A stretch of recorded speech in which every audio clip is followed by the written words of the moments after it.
When my husband and I actually first started dating, he asked me what my worst fear was. I never saw anyone with disabilities. I never had any friends with disabilities. We started dating, and I told him that my worst fear was having a special needs child. Where I grew up, we'd say retarded. I had some pretty negative connotations. I never realized what that really meant. I think that was harder for me to accept, that she had a disability, than for my husband.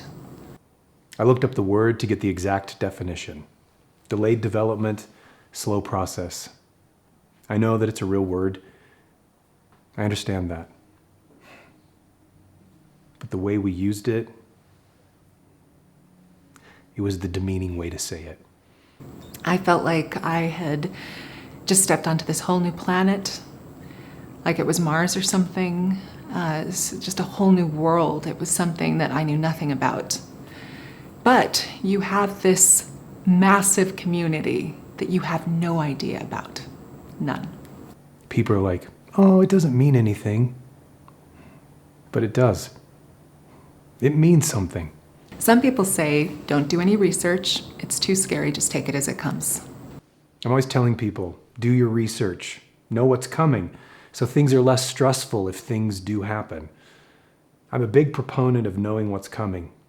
Take a look and see what your life is going to be like. I actually did a lot of Googling, and I watched these videos of these kids on YouTube, and I saw this one video. It relieved me. Her daughter was in a wheelchair and everything like that, but once I saw that video, I just felt like it's gonna be okay. I think people will see that it's more normal than they expected. I wanted to see a family like mine.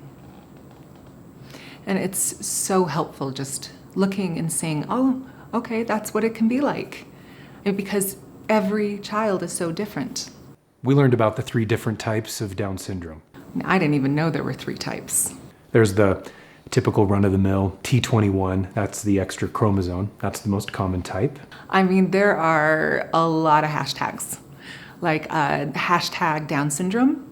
There's hashtag Down syndrome love and hashtag downright perfect. And then you have translocation. I mean, all of these different hashtags, I just kept finding families that I could relate to. And then you have mosaicism, which is the most rare. Just these normal families, and they're doing normal things. They're going out of town, they're going to school, they're doing these things that are relatable.